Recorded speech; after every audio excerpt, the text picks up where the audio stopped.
जी। जब ये मेरी एक बेटी को 4 साल पहले शुरू हुई थी जी। तो उस टाइम स्कूल में कहते पेपर शुरू होने वाले थे, तो उन्होंने कहा कि आप दोनों बच्चों को घर पे ही रख लो। अच्छा। एक बच्चे को हुई थी शुरू, तो जी। दूसरे को भी उन्होंने पेपर देने नहीं दिया अच्छा। कि आप दोनों को ही घर पे रखो, हम पास कर देंगे। जी।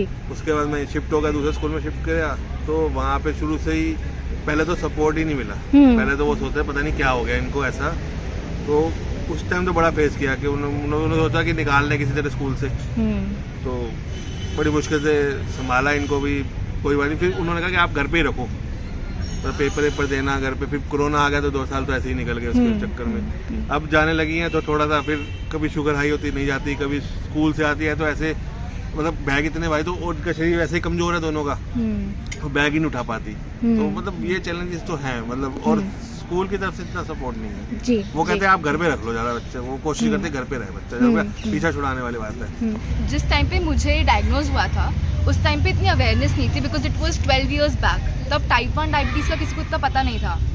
तो मेरे स्कूल में जब मम्मा ने बताया टीचर्स को कि शी हैज़ टाइप 1 डायबिटीज़, तो उसको बहुत ऑस्ट्रेसाइज किया गया, you know we can not handle it, but still teachers like ठीक है, we will try our best. तो एक बार क्या हुआ था कि हमारी क्लास में ना सब बच्चे बहुत बात कर रहे थे एंड सबको मैम ने पनिशमेंट में खड़ा कर दिया कि सब खड़े हो जाओ, ठीक है।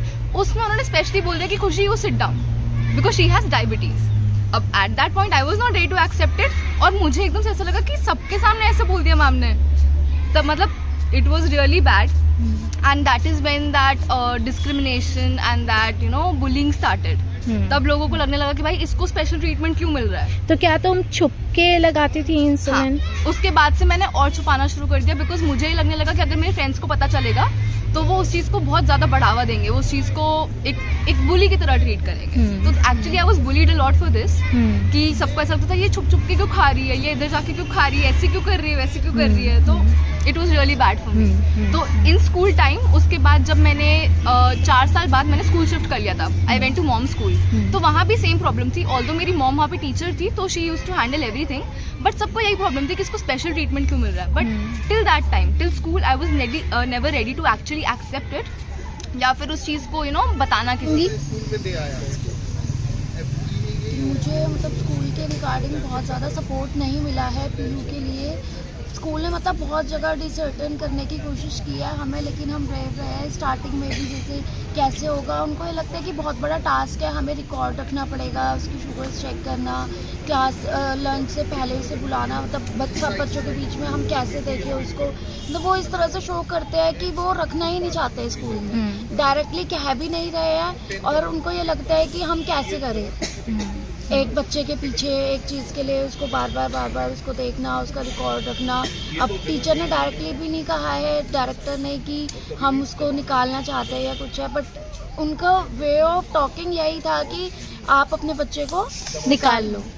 तो ये चीज़ बहुत ज़्यादा हम लोगों को बुरी लगी। और टीचर ने जैसे स्कूल पिकनिक पे जा रहा था तो टीचर ने ही बोल दिया कि आप ना जाओ तो अच्छा है, हमारा बच्चा अभी जॉन्डिस से उठा है, हम खुद नहीं भेजना चाहते थे, लेकिन टीचर डायरेक्टली बच्चे को बोल रहे हैं, तो वो चीज़ गलत है कि आप ना ही जाओ तो अच्छा है। ऐसे नहीं बोलना चाहिए टीचर को। वो घर आके फिर होती है कि मैम ऐसे बोल रही है, हम अपने तरीके से समझा लेंगे उसको, ठीक है, लेकिन टीचर डायरेक्टली बोले इतने सारे बच्चों के बीच में, सब बच्चों को तो वो फोर्स कर रही है कि चलो, और उसको बोल रही है आप ना ही जाओ तो अच्छा है, तो कैसा लगेगा बच्चे को।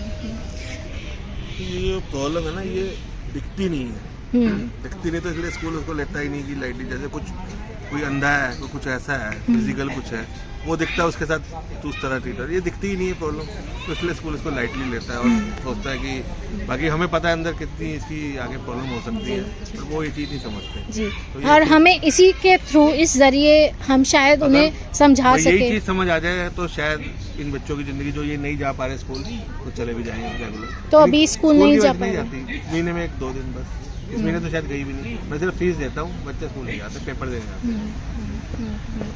नहीं, हम इस पे डेफिनेटली काम करेंगे, क्योंकि हर स्कूल सपोर्ट नहीं करता। 1-2 स्कूलों का तो मैं पहले ही बताया था, उन्होंने तो पहले निकाल ही दिया था कि आप ले जाओ। स्कूल में क्वीन मैरी स्कूल रोहिणी में, हाँ, जब मैं रोहिणी में था तभी यहाँ आया। अब तो सरस्वती बालन, हाँ, वो भी ऐसे ही है, ना उनके पास नर्स है ना कुछ है। मैं तो उल्टा पैसे देने को भी तैयार हूँ कि आप कोई बंदा ले लो, मैं उसको 5,000 भी दे दूंगा, आप कम करो तो सही, कम से मेरा बच्चा स्कूल में तो आए, स्कूल ही नहीं जा पाता। नहीं बिल्कुल इस पे काम करते हैं, है ना।